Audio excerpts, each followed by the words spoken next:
Good Friday afternoon to you, wherever you are in the world right now. I'm Mark Gillespie in the WhiskyCast studio in Haddonfield, New Jersey.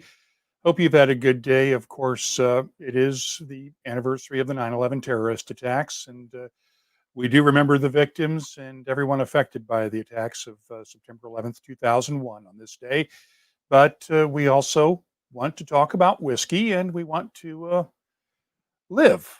And I think we've seen this year that with the pandemic, that living is pretty valuable on its own. I hope you've had a good week and are ready to join us to have some fun for a little bit here. We have some of the top brand ambassadors around the whiskey business, not necessarily to talk about their whiskeys, but to talk about their lives. And let's start bringing everybody in here. David Blackmore from Ardbeg and Glenmorangie, Tish Harcus from Canadian Club, and Sailor Guevara from Uncle Nearest. We are waiting for Colin Dunn of the Diageo Classic Malts to join us and expecting him to jump in here any second now. How's everybody doing today? Very good, fantastic. Yeah. Tish, where are you? Because I know you are probably the most remote of any of us right now. Where are you? I am in the most, well, not the most, but extreme northern Ontario, and on the bay here of Lake Huron. And it's very remote, and I'm very, very happy that I was able to sign in and be part of this call. So fingers crossed, everything works well. David, do you have I assume the kids and the dogs are going nuts behind you, right? Yes. Well, I just realized that the door to the office isn't closed. So if there's a lot of noise in a moment, I apologize. The kids are currently riding their bikes around the block here. So you'll know when they come back in the door, though. You won't miss it. But yeah, I'm in Dallas right now because, born in Scotland, but I'm in Dallas. Of course. And Sailor, you're out in the Pacific Northwest right now. What are you up to today? Yeah, so I am about to host a cocktail event at, it'll be my real first event, I have to say, since COVID. It's outdoors at a beautiful country club in Spokane, Washington, under a tent, so I feel comfortable and safe. I'll have my mask on, of course. So, yeah, my real first in-person event. And then tonight we drive to Seattle. Which is going to be a little dicey because of the fires, but, we'll be all right. We'll take our time.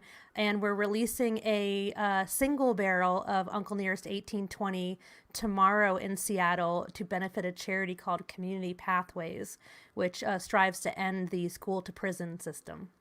Wow. Tell us more about that, because I saw the notes that went out about that on Facebook this week, and that's a really good cause. Tell us about it. Thank you. Yeah, I'm really proud. I was contacted by a gentleman who owns a rather large liquor store in Seattle, and he's kind of the go-to single barrel and barrel pick guy.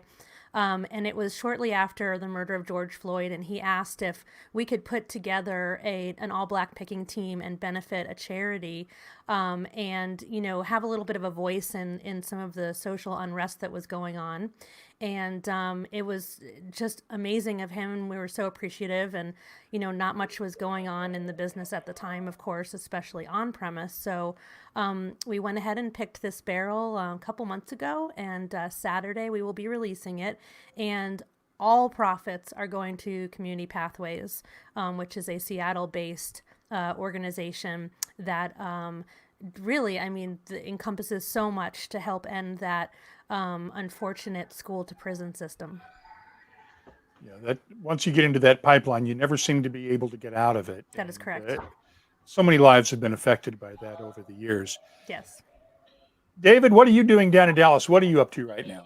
And by the way, what's in everybody's glass? Because we always start off with that question. I assume you guys have got something good. Well, so two-part question for me. What's in my glass? I can't show you what's on the other side of this, but something that will be launched in a couple of weeks. And it just arrived on my desk today. So I'm excited by that, and it's delicious. And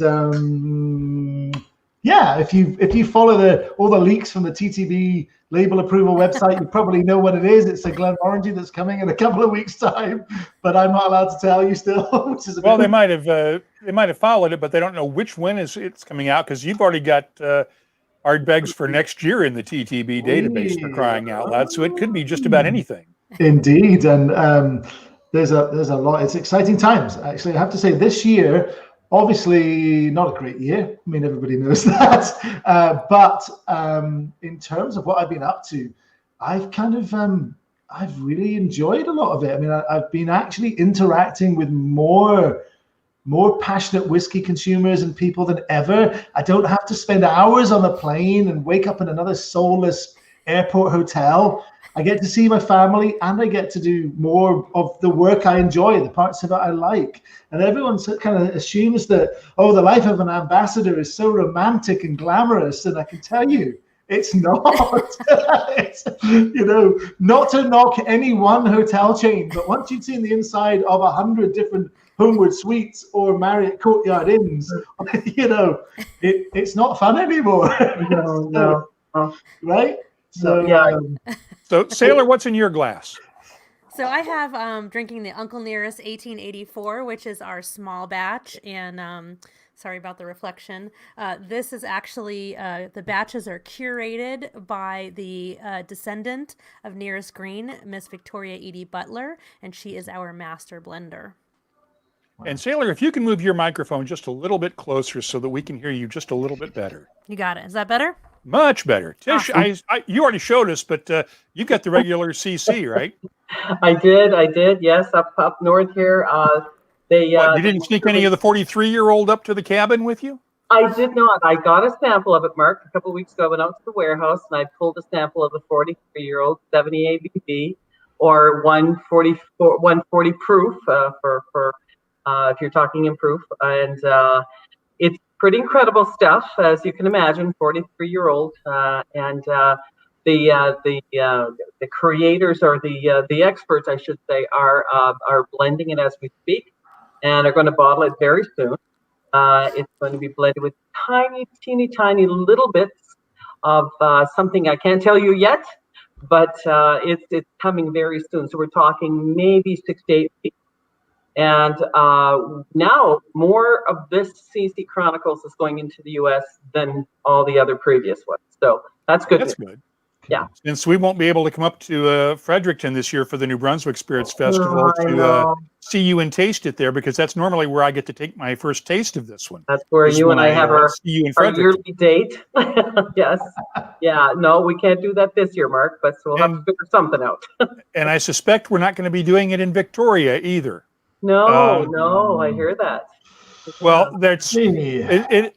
From what I understand, they're going to have the festival as of now, assuming health restrictions allow it, in January in BC. But the plan is to have a lot of the presenters virtually. Yes. And also to limit it to only 2 master classes at any one time, and using their big conference rooms at the Hotel Grand Pacific. So while we're waiting for Colin Dunn, for the record, since David can't tell us what's in his glass. I'll do this, because I won't be in trouble for that. I wrote up the second part of the name, so there you go. A tale of 2 whiskeys. A tale of not getting fired. No, you won't get fired. You just have to spend more time with Lumsden. I'm okay with that. Lots of people wouldn't be. Well, I decided to pull something off the shelf, since I'm with some of my favorite friends, the Bruichladdich Black Art 1994. Wow. 25-year-old, only because I know that we've got new Octomores coming soon, the 11 series from Bruichladdich, but I'm hoping there's another Black Art in there, because Adam Hannet's doing some great stuff with these. So, Sláinte, guys, it's great to talk to you all again. Yeah, likewise. And don't forget, folks, if you want to throw in your questions or comments, or just shoot the breeze with each other, you can do that in the chat rooms on Facebook and on Periscope, also on YouTube, and it'll show up here where we can share your comments. If you're watching us on Twitter, relax, just watch the feed, because we won't see the comments that you post on the tweet with this feed until after it's all over. So we won't see your comments there, but we have a bunch of folks coming in for this one. And Dave Kuhn points out, Bruichladdich for the win. Catherine Sikora, I love Bruichladdich in all of its forms. And let's just jump in here with a question from Graham Fraser for you, since we have to celebrate the fact that Mickey Heads is stepping down at Ardbeg soon. Is the rumor of an Ardbeg release to celebrate Mickey's retirement true, and when might it be released? Since Mickey did not sign this year's Trayvon that was just released, Jackie Thompson signed that one. So we know that's not Mickey's farewell release. Any word on that, David, that you can tell us? So yeah, the plan, even way before any thoughts of Mickey retiring had been kind of discussed, the plan was always with the Trayvons to kind of pick out different members of the team to have their signatures on there and involve them in that particular sort of barrel selection. So nothing kind of linked there really. To answer the main question, yeah, sadly, Mickey's last day will be the end of this month. We're counting down now. Yes, what can I say? Yes, there will be a release to celebrates the wrong word. Celebrate the 13 years of amazing service he's had with us. Launch date for that is very much up in the air right now for various logistical reasons. We've had a couple of slowdowns on it, so ask you to be patient on that. It might not be quite as soon as we had hoped, as I had hoped as a Ardbeg fan. But yeah, there is something coming. And I should let you know we are working to get Mickey on one of these webcasts here in the next couple of weeks. Don't know if it's going to be before or after the retirement, but we are working to get Mickey on the show. Yeah. And Tyrone Cote from Nova Scotia, our pal up there, has a question for you as well.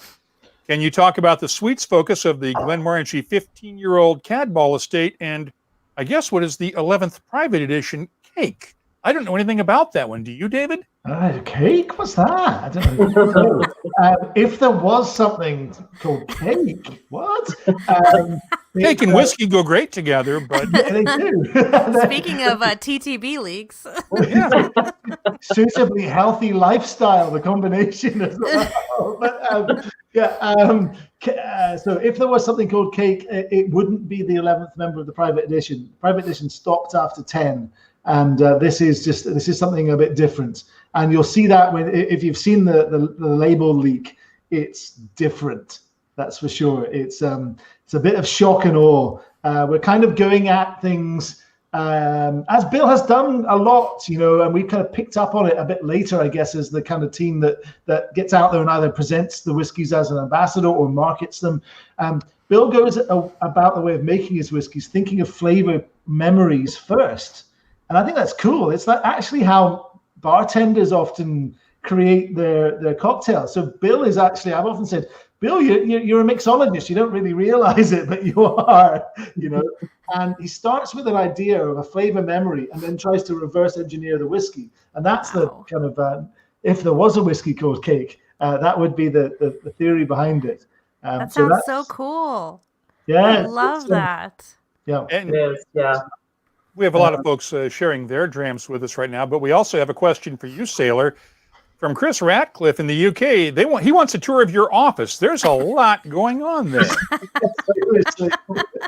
Well, since I spend, I was never thought I'd be a person sit at a desk. But here we are in my lower level of the house, which is sort of a basement. And since COVID, I've just kind of been adding to it. This is what I do pretty much all the time now. So I just thought I wanted it to be a fun place. Most of us brand ambassadors don't have offices, I guess. Like we were saying, we're on the road all the time. So I had an opportunity to do that, and it's just piece by piece coming together. I do have a whole wall of whiskey that you can't see, so that's been fun collecting this year too. But you've also got some photos behind you. I see Victoria back there, and I see the framed cover of Fawn on American Whiskey Magazine. Yes. But explain the photo next to Victoria's picture there. This one. The black and white one. Just immediately, right? The one you're touching right now. Yes, that one. So that's Sherry Moore. She's our director of whiskey production for Uncle Nearest, formerly of Brown-Forman Jack Daniels. She is we call her the national treasure whiskey genius. When I stand next to her, I realize I know nothing about whiskey, and just an overall incredible woman.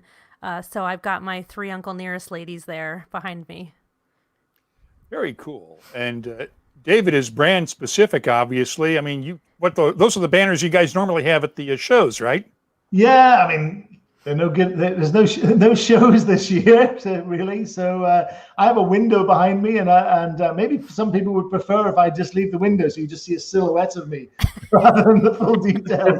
But, it's the easy solution for a quick pull up banner, and I do have some Glenmorangie ones that I pull up sometimes as well. But that happens to be what's behind me right now. Maybe I'll switch. When we're talking about black arts, maybe I'll raise you some Ardbeg Black. Black. And Tish, we know that you're up in Northern Ontario right now. You were socially distancing, though, before it became popular, because I know your normal office is at the Canadian Club Heritage Centre in Windsor, Ontario, which has been closed for a couple of years, except for your office, right? That's right. Yeah, 3.5 years now, Mark. And but my office, I go in still, and maybe once or twice a week, and just make sure everything's a-okay in that beautiful palace of a building. And but lo and behold, I mean, I've been nominated and won many few awards as being the best office in North America, because truly it is gorgeous. Copy of a palace in Florence, Italy, and it's full of whiskey bottles. So old whiskey bottles, Prohibition bottles, and 1888 bottles. And so, yeah, we've got some. Unfortunately, I don't have any of them here. They're worth so much. I don't want to travel with them, because they're just, they're irreplaceable. So, but yeah, I'm in this beautiful log house here. But I wish I was. Some part of me wishes I was back there in that office. And I won't even ask about the possibility of the Heritage Center reopening. We've talked about that privately so many times, and I know there's at least some discussions. I also know that was put off because of COVID. So yeah. Don't lose hope. I'm not losing hope, Mark. Please don't lose hope. I'm feeling confident, and so until this is all over with, our pandemic, I don't want to remark on it, but I'm just feeling. Hiram's working on this, so I think it's gonna come out okay, but that's just my own opinion. But at the same time, so many people in this business want to see this place and want to come and visit it, as they have from around the world. So yeah, we'll see. I want to come see you. Yes, come on back. You haven't been there in a while, Mark. It's been a few years, yeah. Yeah. Back when the Godfather was still there and the boots were still there in the concrete. Yeah. Whiskey's still there. A couple of people are missing, but whiskey's still there.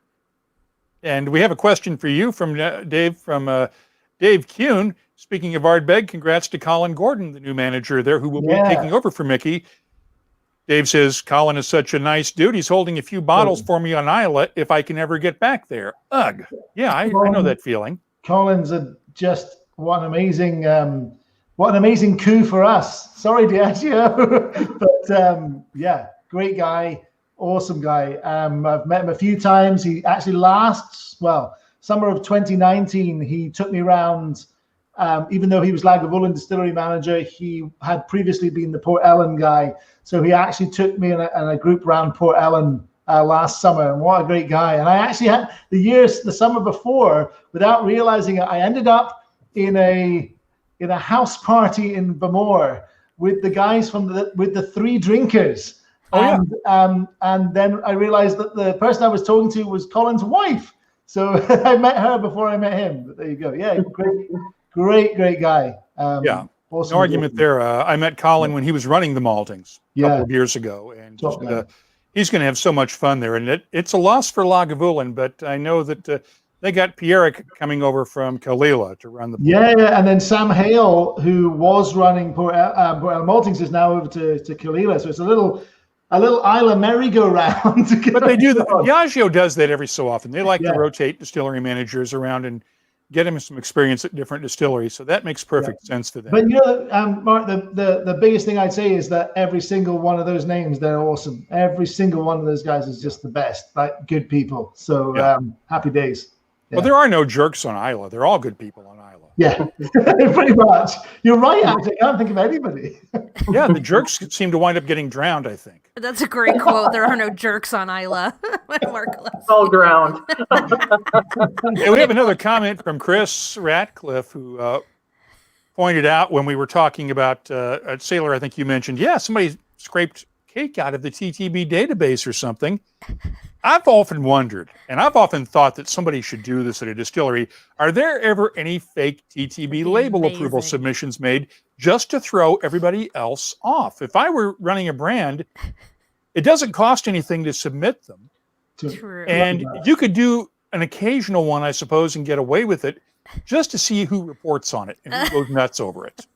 Whoa. We've done it. I don't know if any of you guys have done it, but we've done it. Have you? You have? Yeah, back Wow. when we were preparing for it was actually, I'm proud to say, my idea. Just, a bit of fun, mess with the Ardbeg fan club a bit, throw them off the scent.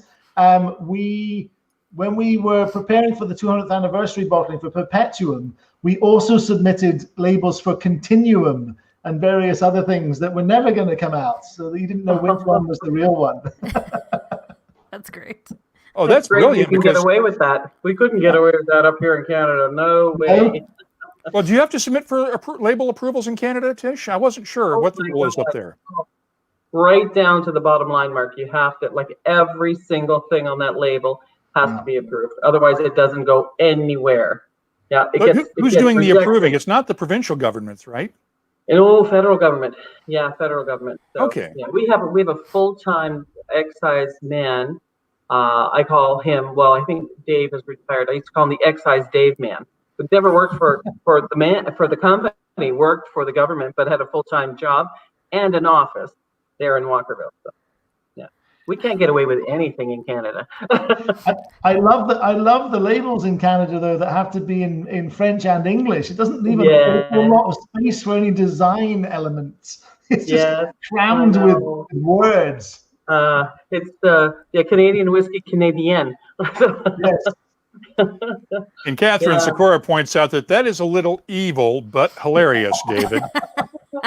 Hey, and we the consideration was made, will we get in trouble from the TTB? But I think, frankly, they're just happy. We have to pay. I mean, Mark, it's not free. You have to pay for your label submissions. So I think they're happy that we paid them. But it's what, maybe $100 at most? A couple $100, yeah. Yeah, I mean, and to be honest, organizations like Scotch Malt Whisky Society, for example, will register lots and lots of labels ahead of knowing which actual cask they're going to get. So it's not a new thing. I figured out it's happening all the time. Independent bottlers are doing it so that they can speed up the process. Let's just do it with a bit of fun. Sorry, guys. Reminded me of a little bit about the current U.S. president. He could do something like this, no problem, right? Oh my God. No comment. No comment. I'm gonna leave it right there. I'm not dropping names or anything. yeah. I love it. Only because I don't want to have to put a 7-second delay on myself. I'm with you, Mark. By the way, I'm with you. And Jamie Cotter points out that pretty sure Slane Irish Whiskey submitted 4 labels to the TTB only a few months ago, but they do have some stuff coming in the near future over the next year or so, as Alex Cunningham told us on the show a couple of weeks ago.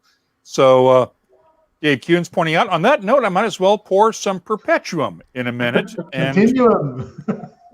And Dave Kuhn also saying, don't get me started on you-know-who. I didn't say this. And Tabitha Adams, Ardbeg Continuum needs to be released now, or Ardbeg Unobtainium. No, Yes. that's Pappy Van Winkle. We could be Ardbeg and Pappy casks. Ooh. That's an interesting combination. Puppycast. I like the name of that. Puppycast. we have various names that Dr. Lumsden and myself have, maybe after a couple of pints, knocked around as hilarious possible ideas. And Mickey's, you've seen the label leak for Mickey's release, the Ardbeg, with Mickey as a pirate on the label, because he's our illustrious leader for the last 13 years. Well, we've got a few more ideas like that, whether or not they'll ever see the light of day. Just silly things. We take the process of making the whiskey really seriously, but that's it. We don't take ourselves very seriously. It's fun. Whiskey should be fun. Yeah. Whiskey's fun, exactly. Shorty Van Winkle. Yeah, I like that one. Good, well played, Shorty Chris. Van Winkle. How is Shorty these days? The The Ardbeg Distillery dog mascot. Do you want the truth, or do you want the massage truth? Shorty's passed away some time ago, I'm afraid. Oh. He's a mascot in Memory only. So yeah, cheers, Shorty. Cheers to Shorty, indeed. Shorty. I've been around the block with the brand long enough that I actually remember Shorty, and he was a little character, and he was never actually owned by us. The people that live at the top of the hill in the cottages, just as you approach the distillery, he was theirs, but he certainly thought he owned us, and he would just come on down to the distillery and run around the stills and run around the warehouses and occasionally sort of bite a tourist's ankle every now. No. Well, I've inherited our mascot, CC. She's a little cat that I found now 17 years ago. Wow. And of course, couldn't leave her at the house, right? The castle, I should say. Brought her to my house. So yeah, she's still around causing havoc like crazy. This cat is 16, 17, going on like 2 years old. She's a nutcase. But yes, cheers to CC. So. Well, I have to, just on a sad note, we will be getting a new WhiskyCast mascot dog soon. Our old English sheepdog, Bristow, I didn't make a big deal about this a couple months ago. Oh. Finally, we lost him after 12 years, but he went peacefully. But I have been persuaded, and a sheepadoodle puppy was just born about a week and a half ago on September 1st that will be coming home with us at the end of October. No name yet, but there will be a new sheepdog coming. So it's a sheepadoodle. sheepdog and a poodle mix? Yeah, sheepdog poodle mixed to get rid of the genetic issues with hips and everything that caused problems in sheepdogs. Gotcha. But also the genetic issues involved with poodles just being nasty, vicious animals that bite a lot. No, Sheepdogs. Don't poodles just, aren't they? It depends on the poodle, I think. I've had sweet poodles. And thanks to everybody for their comments. But Catherine Sikora is pointing out, she has to agree, Ardbeg has the best marketing team ever. Loves the humor. Catherine, that's because you haven't met the CC or the Uncle Nearest marketing teams yet. And Dave Kuhn, has there ever been an Ardbeg release that commemorates the T-Rex skull there on the distillery grounds? There has not. But, one of the crazy stories about the beautiful thing about Islay is that every time you just dig into anything about Islay life, you keep finding these wild, crazy stories. And one that I can't remember particularly well, but it involves a kind of Edwardian landed gentry kind of upper class twit, basically, I think, and he traveled the world doing all sorts of weird things. He played polo, horseback polo with Arab sheikhs in San Francisco.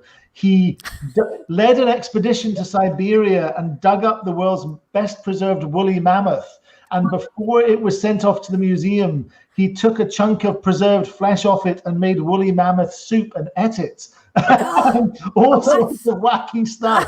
And the link to Islay, he's not from Islay, but he caught something nasty on his last expedition into North Africa and had to recuperate. So he chose the estate that's just past Kildalton near Ardbeg, and he died on Islay. And when he was buried, his will, he mandated that he'd be buried on the hill up behind and a bit further down the road away from Ardbeg. If you were going, past Ardbeg and into the wilds, he mandated he be buried in a glass-topped coffin on the top of that hill, so that in his afterlife he could keep an eye on his widow, make sure she wasn't up doing anything he wouldn't approve of. Such a ridiculous story, but entirely true. What a character, right? So that's just one. You pick up a book on Islay and it's like, what? Poor widow. I know, the poor widow. But thankfully, gosh, she got rid of him. The widow bit was the best time of her life, I'm sure.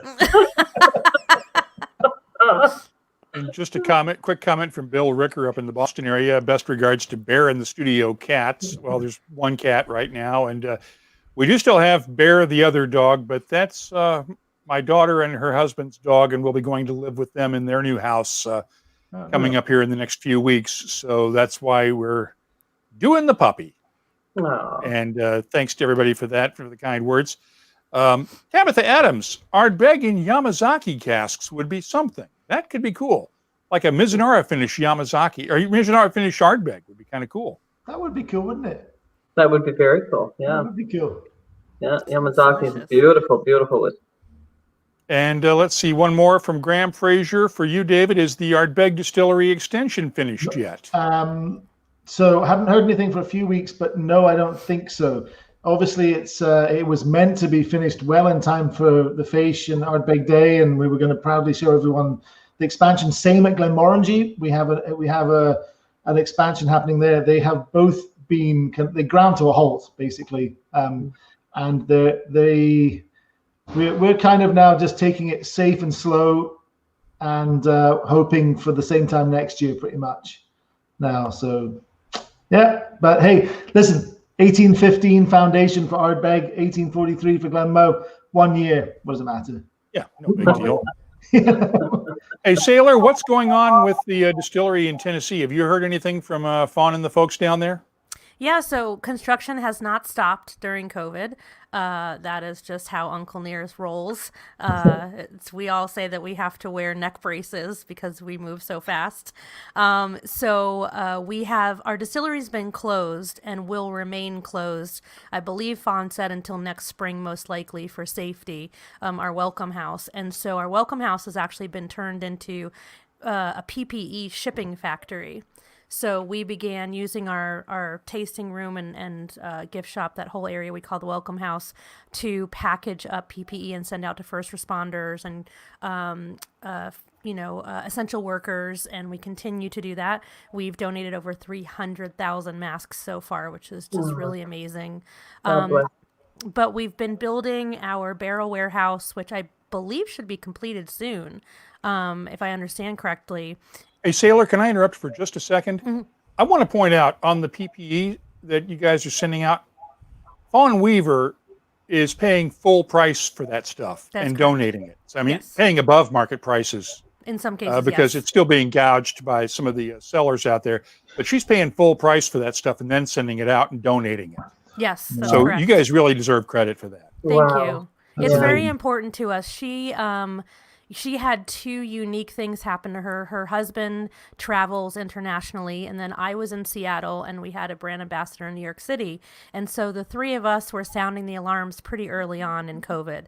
I was watching Seattle empty out. You were actually with me, Mark, in February, and it was bizarre how empty the streets were. And, I was like, what is going on here? And she immediately... Well, David was there too, because we were all out there for the World Whiskey Forum. Right. Okay. Yeah, it was eerie. And so she grounded us from travel pretty early on and sent us all, managed to get masks and sent us masks and said, if you have to use them, use them.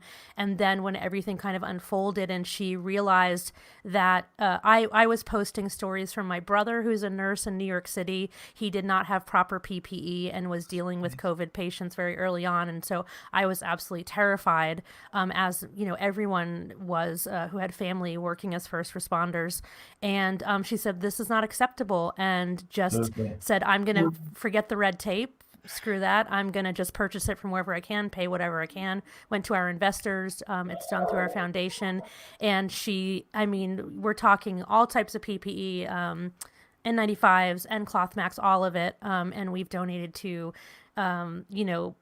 FBI and police forces and entire hospitals, and it's just incredible. And then I began working with a Native American organization a couple months ago, because they are also incredibly affected and not getting the federal help that they need, and they are at risk of losing their languages forever. So it is we could wipe out entire nations. That's really what we were facing. So, because I'm out here in the Pacific Northwest, I was hearing about it firsthand, and she immediately was like, let's do this. Let's get them what they need. So that's really what our distillery focus is right now, while we're continuing to build our production facilities. But we've got our horses on the farm as well. We still have, it was a Tennessee walking horse training farm. And Fawn is a horse lover, so you can come see the horses when we're reopened as well. Beautiful. Very nice. And let's just dispel a rumor that's been going around for the last couple of days, because somebody asked me about it. When are you guys going to announce Jeff Arnett as your new distiller, since he's leaving Jack Daniels at the end of the month? Yeah. That's a Somebody good asked one. me this, that he's going to go to work for Uncle Nearest. I'm going, yeah, I don't think so, but okay. You know, Sherry would be a good one to answer that question. I don't know. You don't need Jeff. You got Sherry. We've got Sherry. Yeah. I think that there are, we have several things in play behind the scenes to prepare when we open our production facility. And sometimes they let us know, and a lot of times they don't. And I think it's just because we have so many irons in the fire. Sometimes we find out when we watch Good Morning America. Sometimes we get an email. So it's a surprise all the time. Like when Tracy Franklin was Yes. announced on Monday on CBS This Morning as the first participant in the Nearest and Jack Advancement Initiative. Yes, exactly. So I knew, now I can say this, because Fawn had her eye on Tracy for a long time, and just the time was right all of a sudden. And A lot of people did, because Tracy's good. She's incredible. I mean, she's amazing. And I just think she's one of the most perfect people for our brand, which that will hopefully happen as well. But so some of us knew and had to keep it under wraps, and we just didn't know. You didn't even tell me, and I'm impressed about that, Sailor. I didn't know exactly what was happening and when it was happening, so I just woke up to my social media flipping out and the story, and I'm like, oh, okay, I guess it's been announced, and this is how it's going down. Well, we have a fun question now, because let's have some fun and talk about life on the road and life at whiskey shows when we get back to them at some point. Great question from Crumpler. How do brand ambassadors handle the know-it-alls at events that don't actually know anything? And do you have any fun stories of putting morons in their place? And I'm going to add a third one there, because Tish and Sailor, I am betting that the two of you have been probably mansplained to about whiskey more than you would ever care to admit to. Yeah. Yes. Absolutely. Yes. Yeah. Yeah. Yes. And it usually doesn't come within the first hour, but it sure comes after that, after they've been plied with many whiskeys. And there's nothing as far as they're concerned that's off base. And so, you just have to be, it's just incredible. I think my last show, I was out in Western Canada before the COVID thing hit earlier this year, and it was just crazy. What I was approached with, and luckily I had the provincial manager standing next to me, and he said, "How do you handle that kind of stuff?" And I said, 32 years with this brand, and that's what happens. So, but you know what? You just got to stand your ground and just listen, I know more than you do, and whatever. You just, you handle it just like you do everything else. You handle it. That's it, and you just make friends with them. Don't get in their face. They're in your face, but don't get in their face, and then they go away happy. And as you point out, 33 years in this January. But that's right, Mark. Yes. Yeah. Thank you, my dear. Thank you. Taylor, how do you handle it when the boys try to mansplain you? And other examples of, shall we say, people who probably spent too much time early in the evening slamming cask-strength samples down. Yeah. So I would say first, I experienced it behind the bar, because I come from behind the bar, and I thought, oof, now I'm a brand ambassador. That's over with. I'm going to be instantly respected for my knowledge, which of course doesn't happen. I have fun with it. I agree. I end up having a lot of fun with it. When I was younger, certainly I would get a little huffy about it.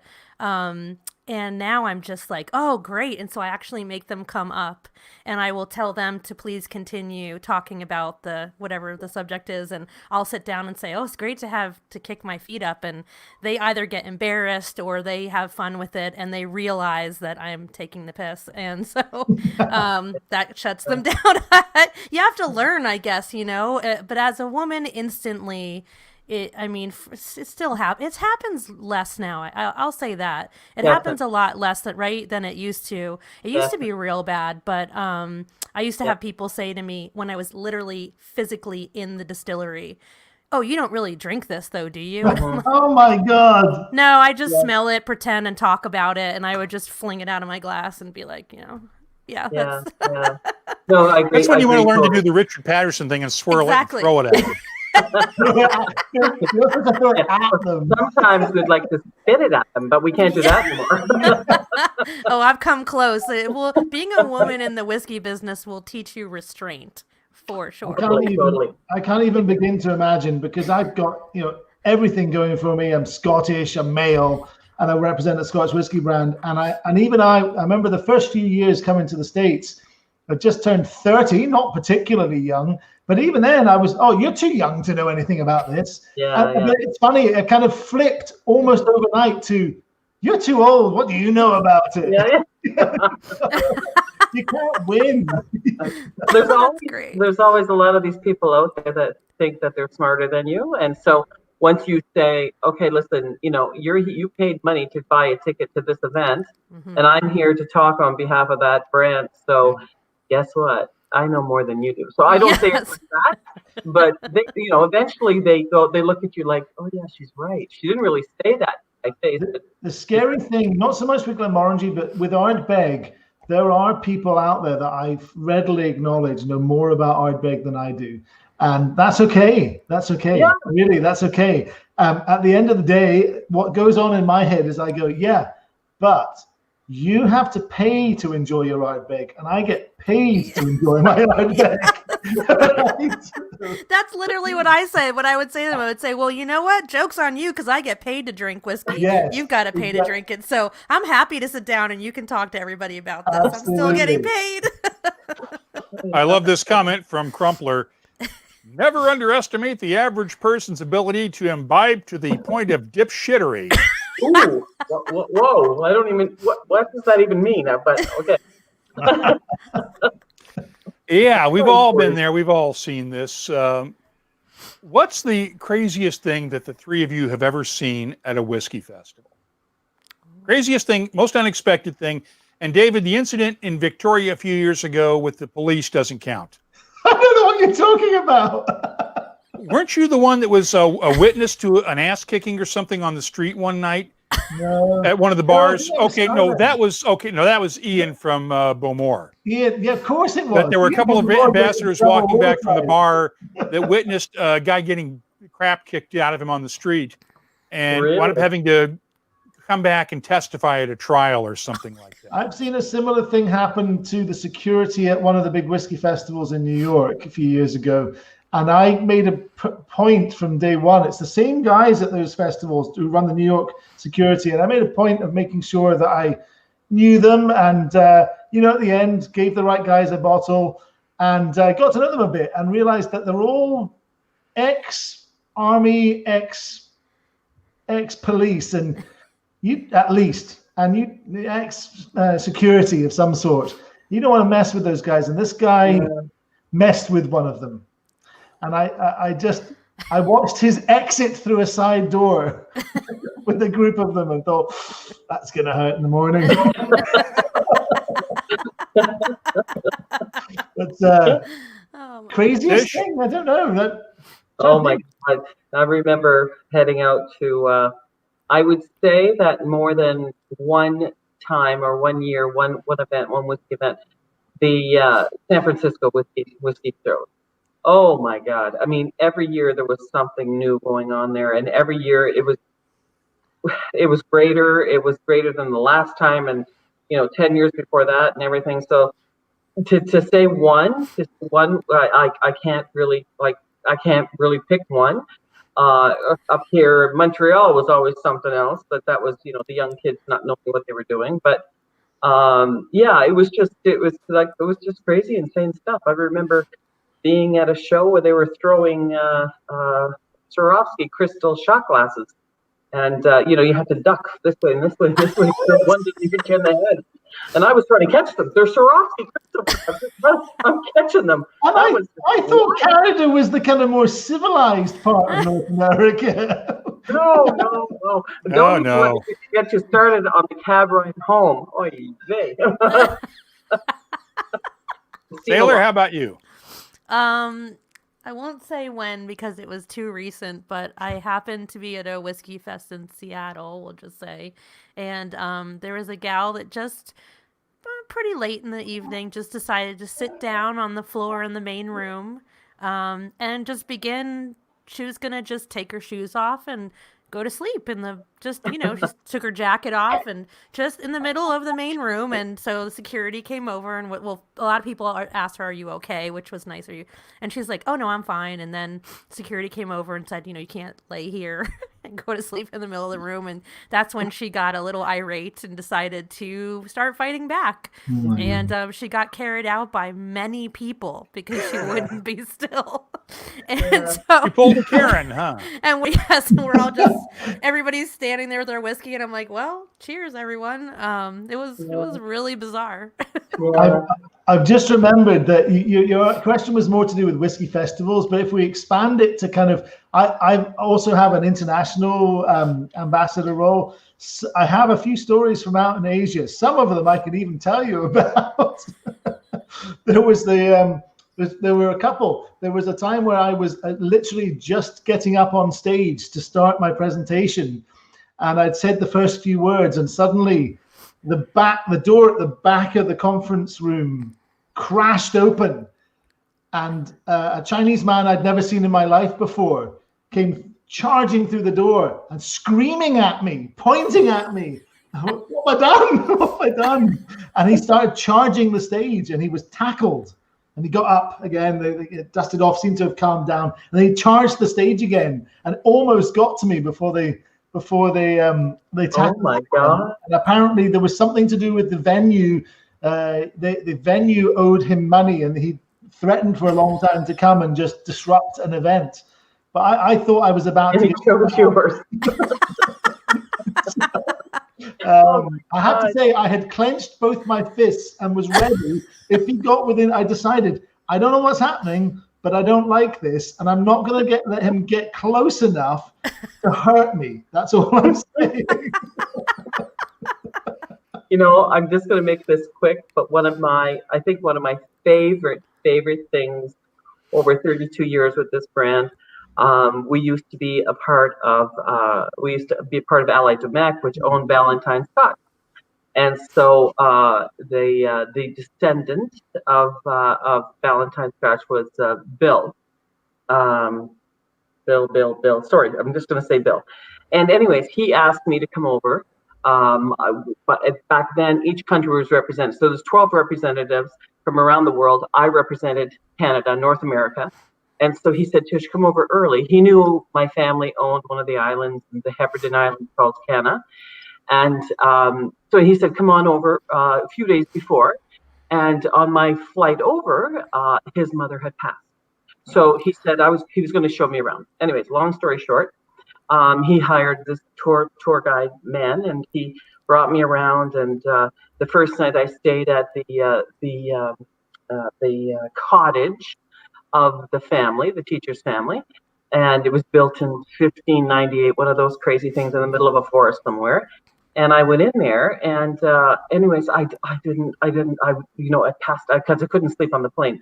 Long story short, got up. The place, there was no restaurant, so I said, I just need something to eat. And they said, well, go join the wedding. And I went, I don't know the bride and groom. And they said, no, go, you'll have fun. So sure enough, 6 hours later, banging off the walls, going back to my room, just drinking scotch like crazy. Fantastic. The next day, the same old tour guide, he was like 95, comes back and gets me and brings me to the house in Glenmorangie. And because I was there early, I was there by myself for 2.5 days, me, the cat, and a couple of mice in this castle. And of course, just like typical, you think about Hollywood and the roaming hills, and it's all dewy and rainy and misty.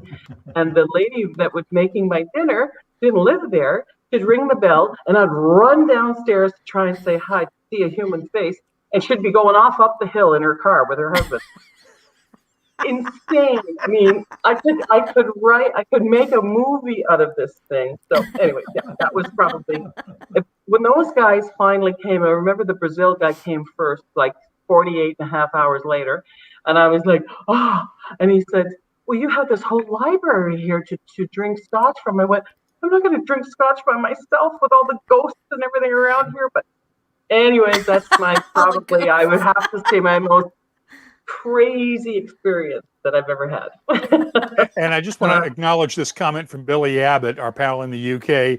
I've seen an anonymous brand ambassador get a lift back to his hotel on a fire engine after getting lost after a show. Wasn't me.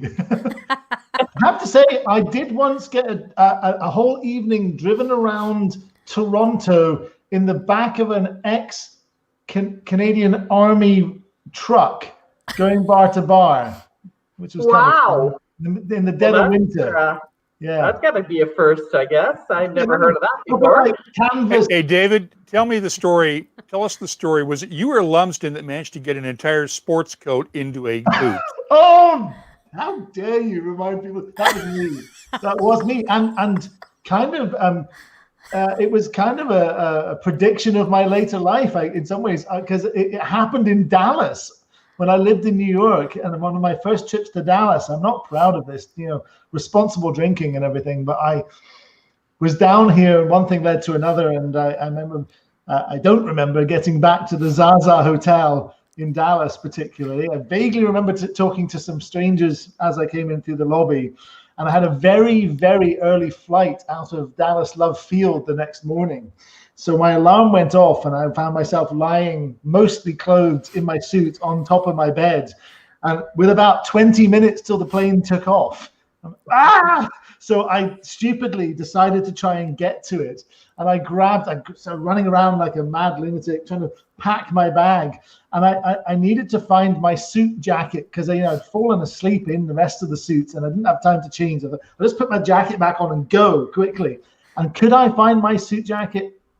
Nowhere. And I asked the front desk if they had it. No, they hadn't seen it, but they did remember me coming back in bad shape. Finally asked the guy to come up to my room and help me look. And he looked up very grumpily, looked everywhere, looked under the bed. We couldn't find it anywhere. In the end, I went to the airport without it. And luckily my flight had been heavily delayed and I got on it. Got home. I had one of those kind of 2, maybe 3 day hangovers, if I'm honest. And I finally unpacked my bag after the hangover had subsided. And I'd called the hotel a few times saying, have you seen my suit jacket? I mean, has someone broken into my room and stolen stuff from me? What happened last night? And finally, as I unpacked the very bottom of my bag, my 2 suit shoes were sitting there and rolled up very, very tightly and perfectly, and jammed down the end of my shoe was my suit jacket. Who knows? But you got it. That's the main All thing. the laces pulled out to get it perfectly in there. Okay, so to be fair, now I want you to tell the story about Lumsden and the cowboy boots at security. Oh God! Yes. Yeah, we got to give you a chance to get back at this. I'm so sorry. At this point, before you start your story, I have to go and do a presentation. It's called The Damn Pub, and I was here last year, and I have to go do a presentation, so I have to sign off, and I'm very sorry for doing this, but I wish I could hear your story so much, and it's been such a pleasure, Mark. Thank you so much. Before you go, I got one question for you. Yes. Favorite airport, worst airport in the world of all your travels? Okay, worst airport. Most interesting was Amsterdam. Crazy circles and circus. Everybody was nuts over there. Loved it though, because they have all the designer shops there. So that's my favorite, I would say. And my worst airport, oh God, it's going to be I can't say Chicago. Oh, Yeah. I'm going to shake it. LaGuardia, the worst, oldest, most antiquated airport I've ever been in, and I couldn't wait to get in and out. So yes, there you go. Tish, thank you for joining us. We'll talk again soon. Take care of Thank you, yourself. my dear. Thank you. Give Bye, my best Tish. to everybody at CC, and we'll talk soon. Thanks again for joining us. Thank you, everybody. Bye. Bye. Bye-bye. So we'll keep going here with David and Sailor. So, David, go ahead with the story about the boots. Ah, gosh. Wow. Okay. So it's been nice knowing everyone. It's been great working in the industry now that I get to tell this story. We've told this story on WhiskyCast years ago. The Halfway statute of limitations has expired. Dr. Bill Lumsden and myself were actually at LaGuardia, funnily enough, early morning, and we were checking in to fly to Omaha, Nebraska, to go to the Dundee Dell. Which I'm sure a lot of people know, and sounds like it may have been rescued, by the way. It may not be done. So I don't know. Sorry, Mark, if that's a I hope that's true, because I checked their website the other day and it was down. It had been the website had reverted back to the hosting provider. There's rumors of someone coming in. So anyway, I think Monique Houston racked up a bunch of money to buy it. I'm hoping she did. I'm hoping it comes back. But anyway, Bill and I were off to the Dundee Dell. I'd been many times before, but Bill had never been. So we're going to take Bill to the Dundee Dell. We're checking in at LaGuardia, and Bill had arrived for a few days before and been in New York with me. And he had bought himself somewhere in Scotland a pair of handmade leather cowboy boots, which he was ever so proud of. And Scotland, he got cowboy boots? I don't even. I don't know. But he arrived in New York with these cowboy boots, and I said, Bill, New York's not really a kind of cowboy boot type of town, but whatever you're into, Depends on the neighborhood. Right, exactly what I true. said. So exactly, and he kind of was like, oh, right. Anyway, we were off to Omaha, Nebraska, and this was, I guess, the taking your shoes off thing had been in place for several years already in the US, but hadn't really hit the UK yet. So he didn't think about it, and he had his big cowboy boots on. And we got through LaGuardia, and I went through the metal detector ahead of him, and then turned around and heard Bill saying, David, come and help me. And he'd been told to take his shoes off, of course, and he couldn't get them off. So I had to, with my head bowed low, walk back through the metal detector whilst Bill lay on his back on the ground in the crowded morning LaGuardia airport as I pulled his cowboy boots off him. And I have never let him live that down, ever. So you're worried about telling the story now? I guess there's somewhere there's security footage of that moment. They sell things for that. You have to tell him that they sell a tool for that to help you pull your cowboy boots They off. sell a tool for that. It's called a waste paper basket, where you throw your cowboy boots away. Something on the outlets in Dallas, but yeah, don't wear cowboy boots if you're getting on a plane. That's very true. Taylor, you got any good stories from the bar or from the road? Oh my gosh. I'm sure I do. Well, I don't know. COVID did something to my brain space. I'm trying to think of behind the bar. I mean, I have tons and tons of stories of back in the day, bar fights, back when bar fights were a thing. Even in nice bars, it would happen. I worked New Year's Eve for years until I realized I was a grown up and didn't have to work New Year's Eve anymore. You got seniority, right? Oh yeah. It's like I'm holing up in my house for New Year's Eve. Probably New Orleans. New Orleans. Yeah, I mean, come on, New Orleans on New Year's Eve. Yeah. So that's a shit show waiting to start. It was the most insane experience I have ever had in my life. There were I kept thinking someone was pranking me. I was doing a guest spot, and there was like Vegas style girls that came walking in all of a sudden.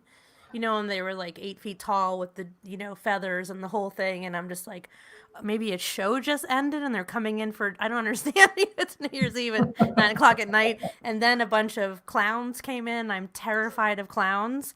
So I had to ask someone to cover me for a minute. I'm like, I'm really terrified of clowns. Like, I will just punch them.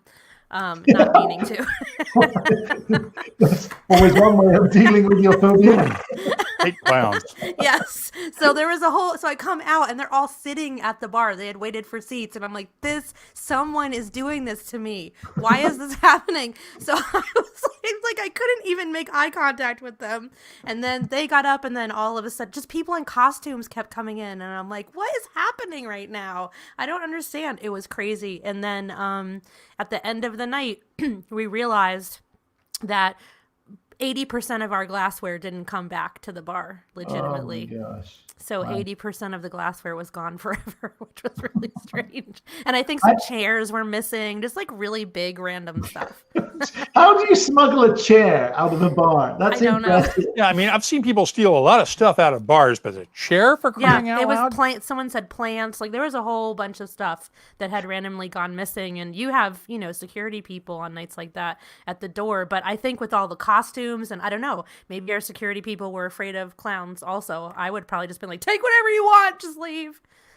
I had a guy turn up to an Ardbeg tasting I was doing a couple of years ago, randomly in a full body giraffe costume, and that's the kind of the mascot of my other brand, Glenmorangie, and I'm like, wrong brand. He goes, what are you talking about? I'm just wearing a giraffe costume.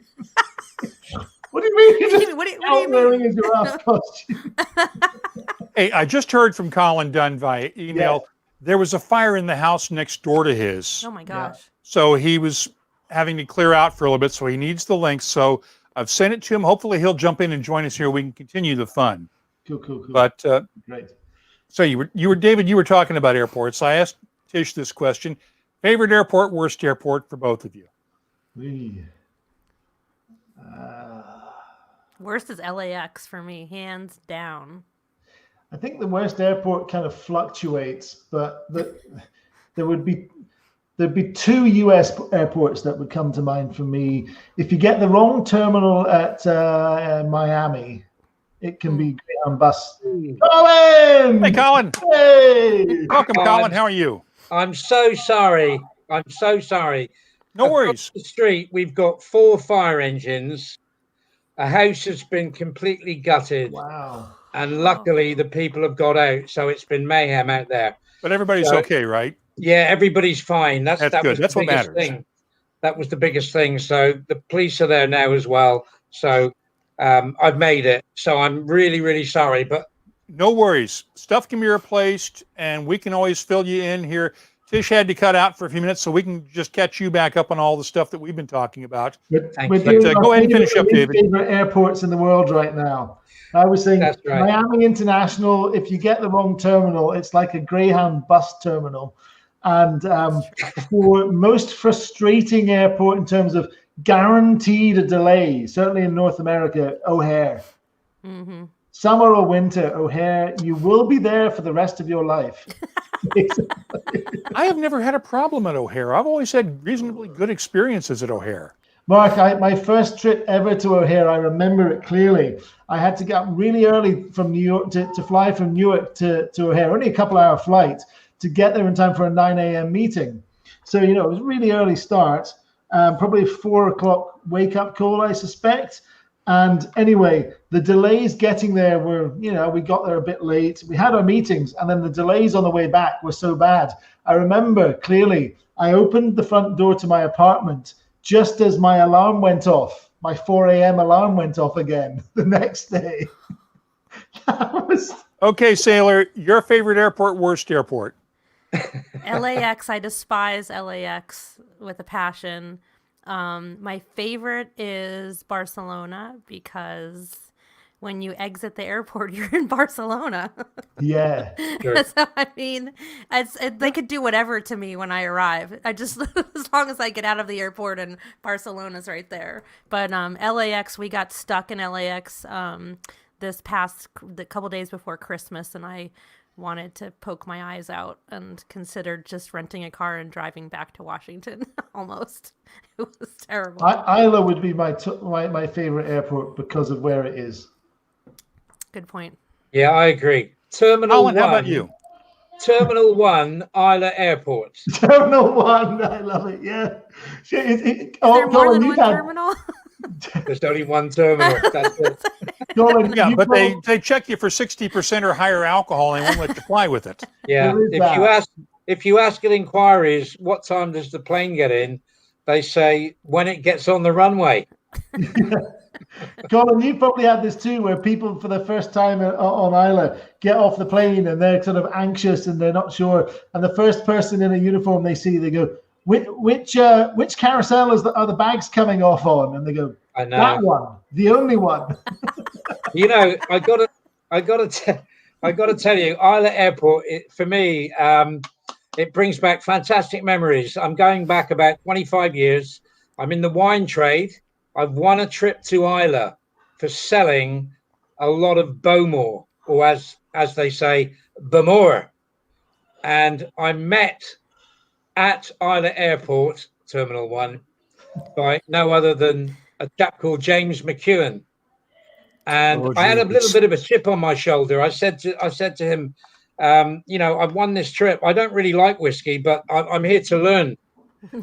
And he says, right, laddie, we're going to change your world. And within 6 months, I became a whiskey ambassador and changed from wine into whiskey. And he is still my mentor as such. I watch everything that he does. He's so emotional. And I'm sure you're aware, David, from those early days when you were at the Scotch Malt Whisky Society, right? It's all about being able to present in a way that connects with the viewer or the people in your audience. Absolutely. And Colin, you were very much. I've never really thanked you, but you were very much that person for me in those years when I was in London and trying to kind of not break out of the SMWS. Once you work for them or a member, it's always part of you. But move on to the next thing and become a brand ambassador for a bigger brand. And thank you so much for taking me under your wing and showing me around London. Those presentations you gave, I learned so much back then. So. Do you know, I got to tell you, I think you'd appreciate this, everyone on this call. I remember doing an island tasting at the SMWS, and we had whiskey from Isla, obviously Jura, Skye, and I put in a mystery whiskey, and it was a great audience there. There was about 30 or 40 people there, and I asked everybody, what do you think it is? We're talking 2001, 19 years ago, and everybody was guessing. And in the end, it was so good. I said, well, this whiskey comes from a little island. It's a little bit west of here, and it's called Honshu. And the whiskey is, the distillery is called Yamazaki. Yeah.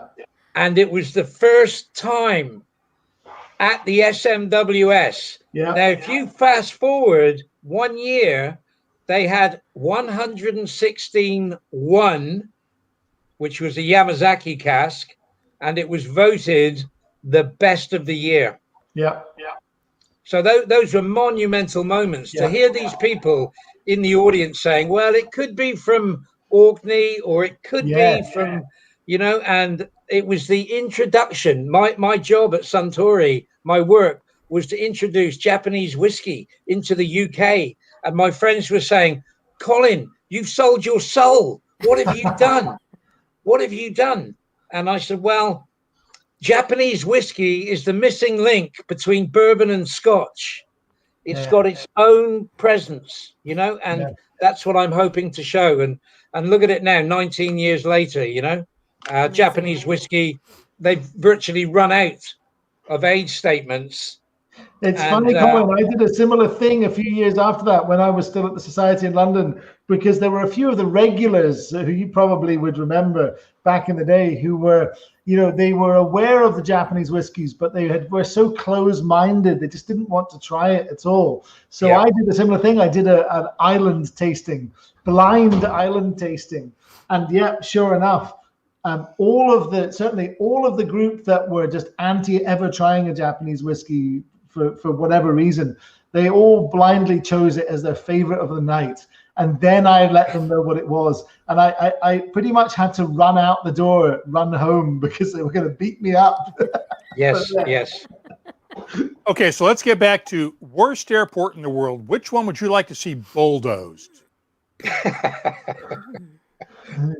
Besides LAX, Taylor.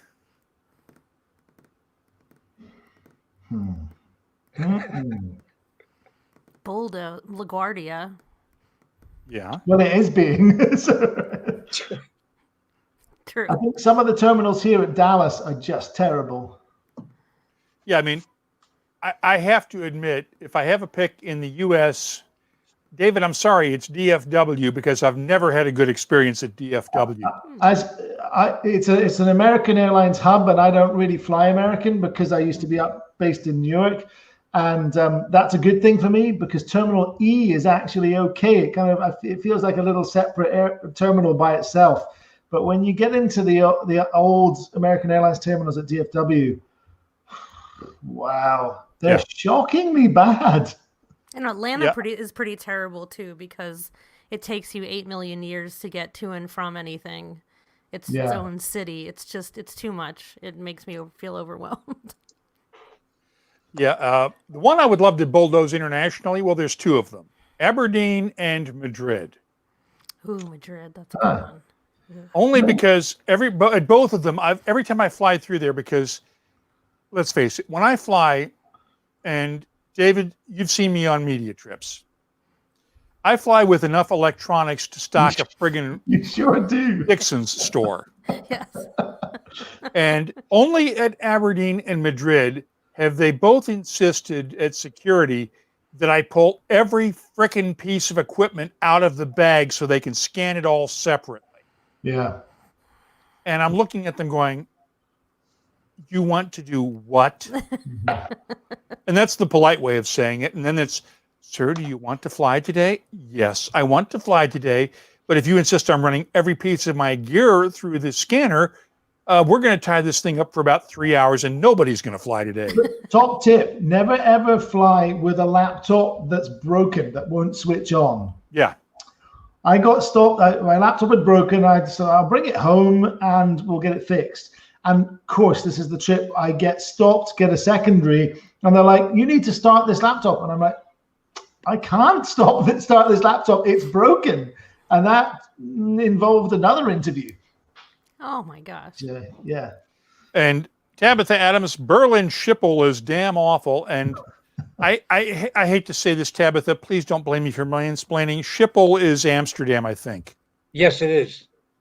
So, but also the Berlin, I don't know which one she means, because Berlin Airport is pretty terrible. Yeah.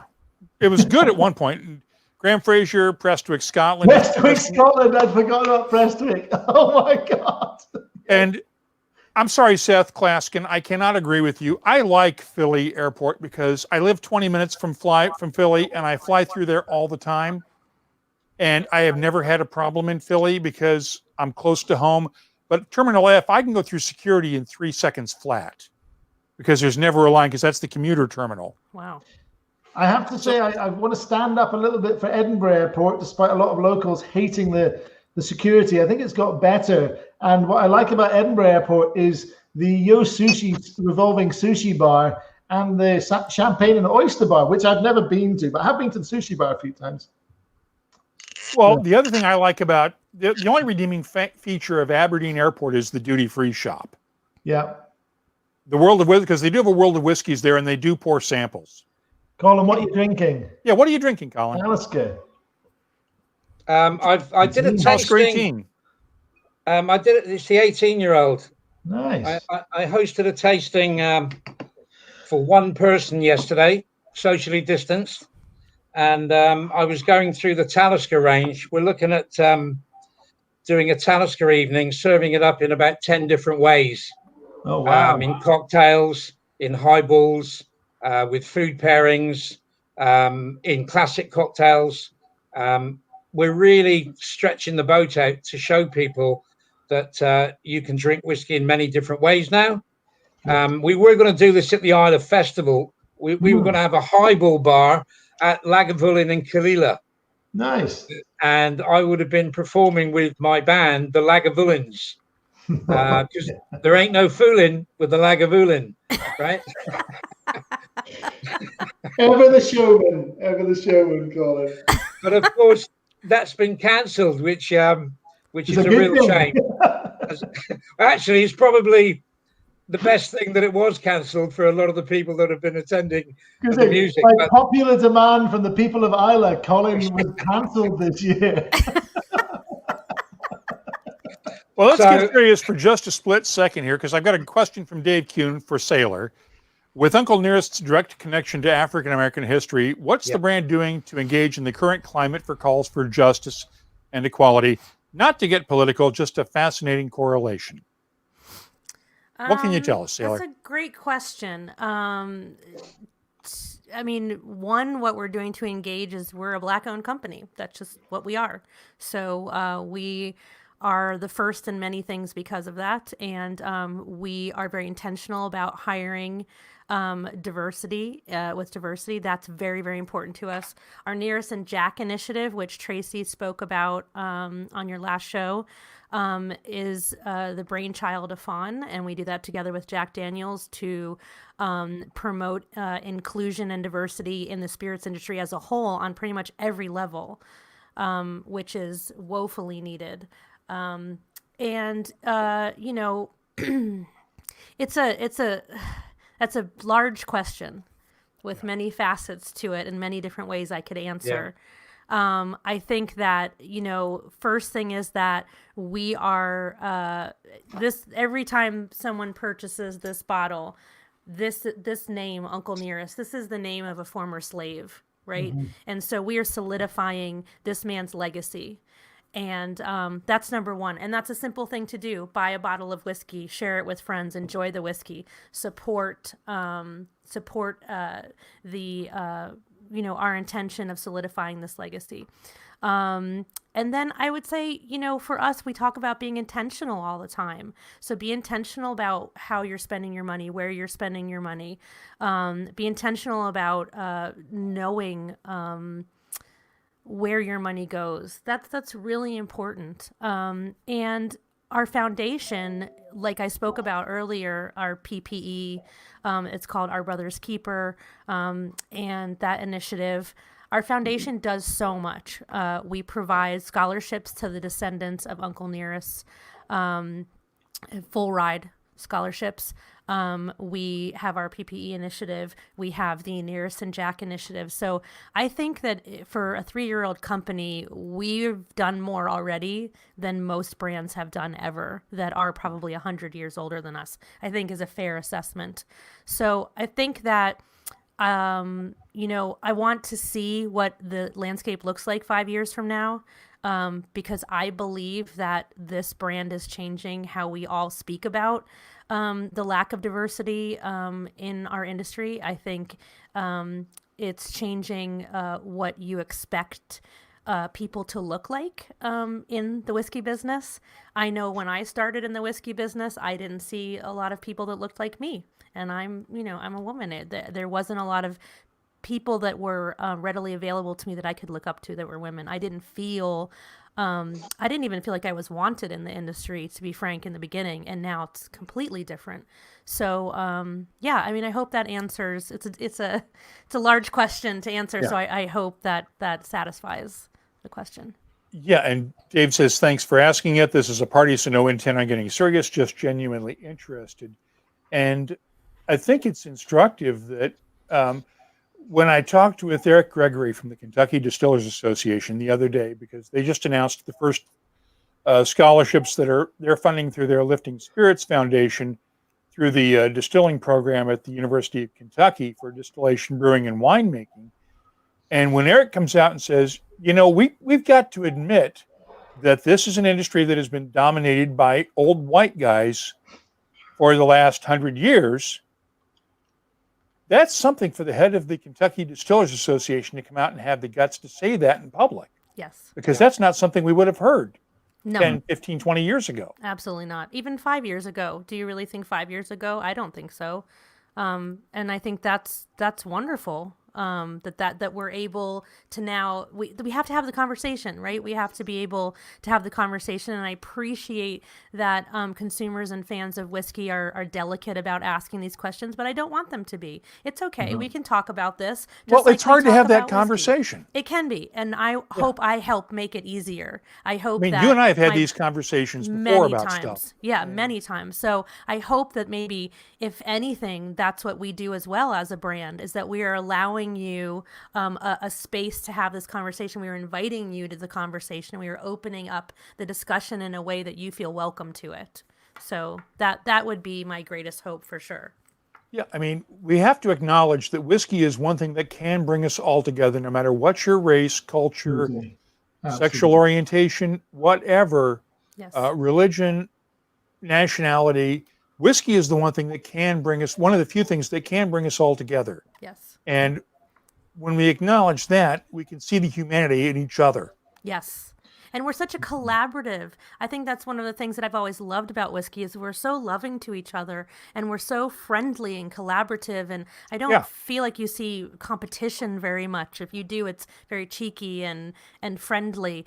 I think, we certainly could be one of the best places to really change the path of diversity in our industry and maybe be a leader in many, many others. I think we can do it.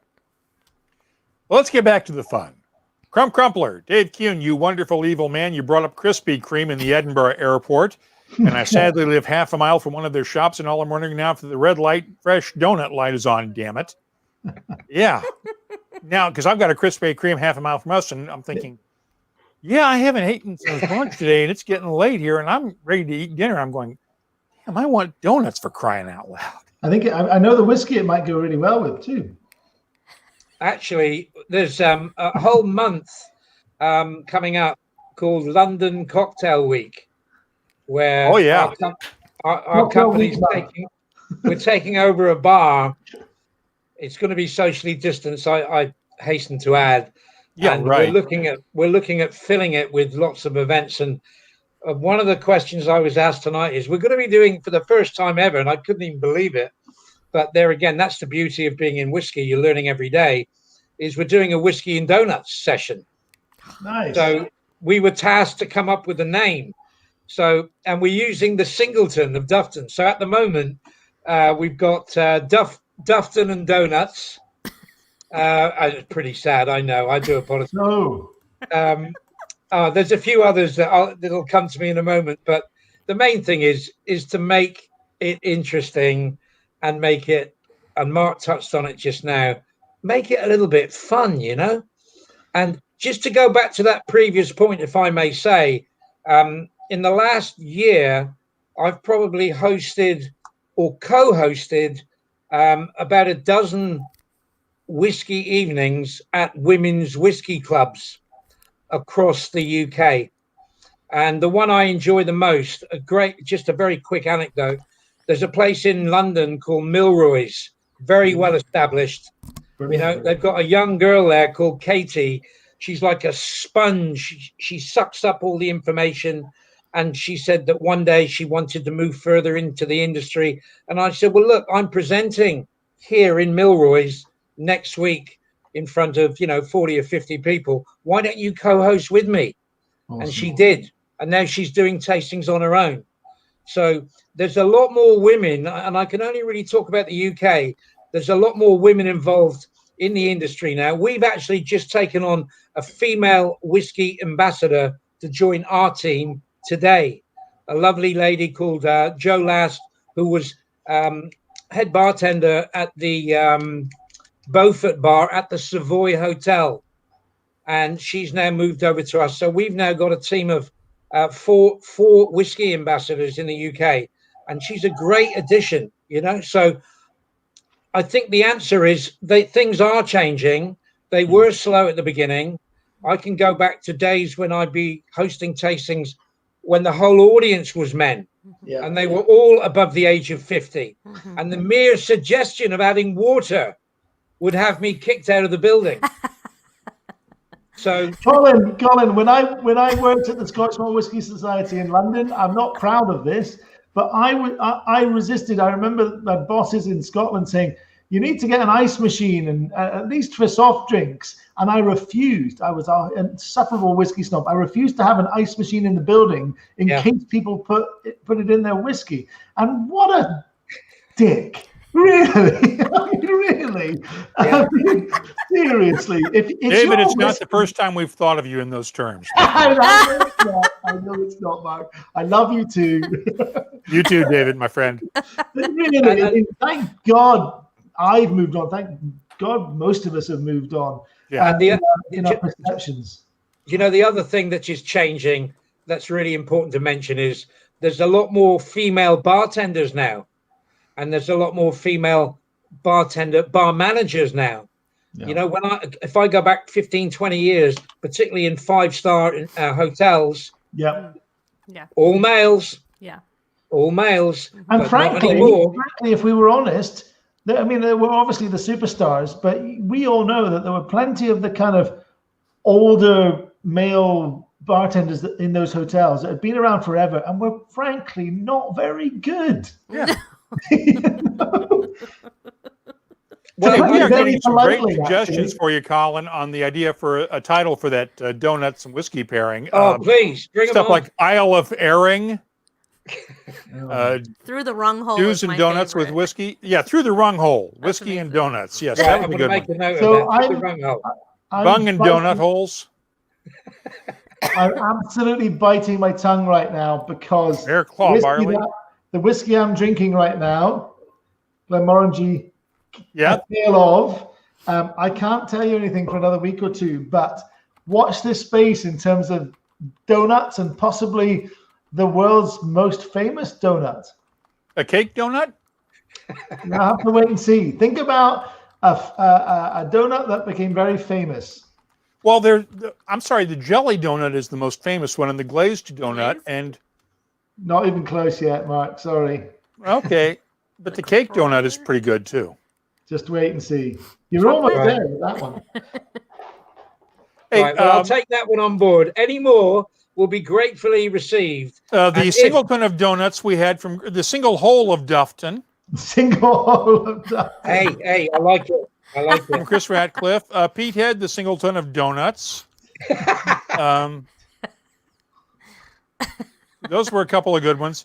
Folks, if you have any ideas for donut and whiskey tasting names, send them to me. I'll pass them on to Colin. We're not going to give his email address. If it gets used, I will send a mystery sample for that person. All right. Unfortunately, it'll be Fireball. Fireball.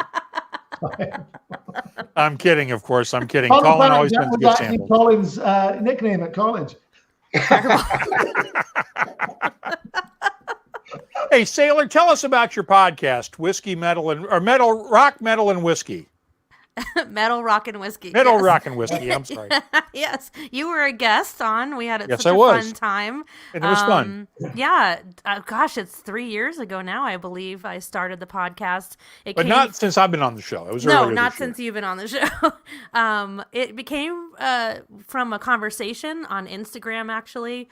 I have a big whiskey community, friends on Instagram, and I actually just said one day, what's better, Metallica's Ride the Lightning or Kill 'Em All, or Master of Puppets? And what whiskey would you pair with these albums?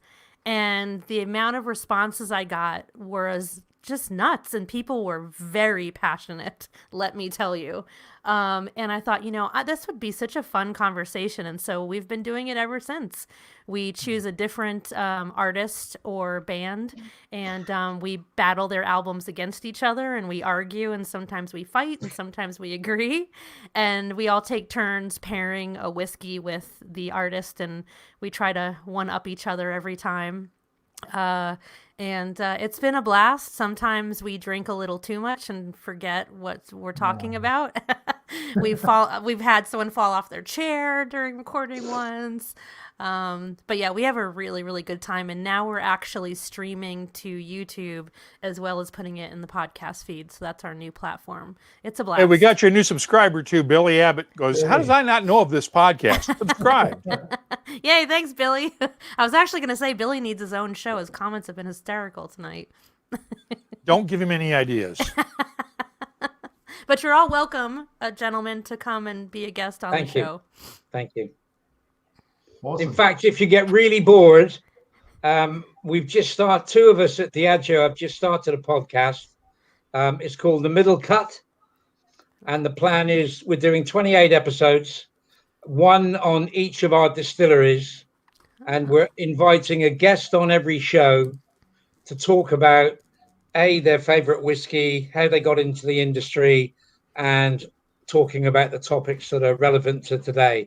We're on number 8 at the moment. We've covered Kalila and Kleinleash, etc., and more to come. The Middle Cut, check it out. I will check it out. Sounds awesome. Yeah. And Chris Ratcliffe has a question for you, Colin. How are the Diageo special releases? How do you guys manage to get so many whiskeys out in complimentary bottles from so many distilleries at once? Is it a year-long project from release to release? So tell us how you guys pick the whiskeys each year or the special releases, and walk us through that process. Yeah, well, I'm not personally involved in it, but I can tell you that to my knowledge that it's a 5-year project. We actually look at whiskies well in advance. So certain casks are chosen and put aside and then monitored for their progress, because we're always looking at releasing these whiskies when they hit the sweet spot, when the grain and the wood are integrated together and they're seen to be the best. Every year, that's the target by the master blenders. And so it's a 5-year project. That's how it works out. So there's there's barrels put aside that have been identified as being something special. And during the course of that period, 1 or 2 casks may be dropped out. So hence you get this variation on how many are in the actual release. You know, some are 2,000, some are 800, some are 500. We've had some amazing grain whiskies we've released from Cambus and Caledonian. Mm-hmm. And they're very small, you know, because we have very little stock. And of those distilleries, and what we do have, a bit like in life, really, some are better than others. So you want to release the best. You want it to stand up, you know, which makes, from an ambassadorial perspective, a really great thing to be able to stand up every year to introduce the special releases to various audiences. And some of them in particular are outstanding. We got 3 million casks to play with.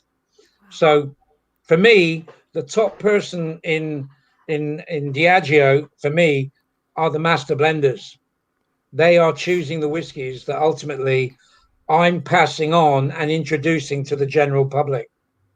It's a 5-year project. And I hope that answers the gentleman's question. Yeah, and we have another great one for you. I like this one. Del, you and donuts would be an amazing combination. Yeah, it's got to be Singleton at the moment, though. I mean, I'll take that on board. Maybe it'll be a second session, but it's got to be Singleton of Dufton. I know, it's a challenge, right? Gonna have to think about that one for a bit. Yeah. Well, guys, any final thoughts you want to share with the folks before we call it a night? Because we've gone for an hour and a half now. Colin, for the last half hour or so, any final thoughts you want to share with folks? Sailor, let's start with you. Final thoughts. Let's see. I don't know. Just drink good whiskey, be kind to each other, be compassionate, have empathy for one another, support brands that are doing good things, and listen to good music. Yes. I think that's it. Perfect. David? I couldn't have said it any better than that. You took the words right out of my mouth, so I'm not going to add anything to that. That's brilliant. Colin, any final thoughts? Yeah, I'd just like to say, look out in the next year for Johnny Walker. It's the 200th anniversary. There's a beautiful building in Edinburgh that will be called the Johnny Walker Experience. I'm telling you, it's going to be I'm really looking forward to it. This is, as a consumer myself, the story's good enough. The people that are going to be working there are so excited. So the future is looking good. I'm very, very optimistic that once things hopefully start to settle down a bit, we can get back to a little bit of normality whereby we're talking to people, not just online, but in real life. And I have a feeling that when everything not gets back to normal, but gets back to something acceptable, I think, a lot of people have said that, things are going to be sort of bad for a long time. I don't see it. I think people are going to have a refound value for life and fun. And some point in 2021, things are going to turn around to the point where people are having a lot of fun and treating each other much better and treating themselves better and living life. And just like 1918, there was a Spanish flu, and then they had the roaring 20s and 30s. I'm looking forward to the roaring 20s and 30s, frankly. We can only hope. Yes. But they had prohibition 200 years ago. Yes. Yeah. Don't give them any ideas. History repeats itself. We're gonna have the fun bits though, for sure. Okay, guys. Well, thank you for doing this, and I also want to thank Tish Harcus from Canadian Club, who joined us for the first hour and had to leave earlier. Guys, sláinte, and Cheers. thank you for doing this. Thank We've you. covered over an hour and a half now, and it's time to wrap things up and start the weekend off right. Don't forget to join us for the and as Whiskey Canuck points out, let's skip the next Great Depression though. Well, yes. we got to skip that. Details. Yeah, details. Guys, Thank you for having me. Thank you for all joining us, and don't forget to join us for the podcast this weekend. And we'll be back with Wednesday and Friday night podcasts again next week. Have a great weekend. Take care of yourselves. Wear your masks. Stay 6 feet away from each other, and we can all beat this virus. And the sooner we do it, we can all get back to enjoying each other's company again. Until we meet again. Until we meet again. I'm Mark Gillespie. Good night, everyone. Good night, Mark. Good night, everybody. Good night, Thank you, guys. Let me bring everybody back here. Good night, all. Cheers. Wicked. Colin, hope everything's okay there.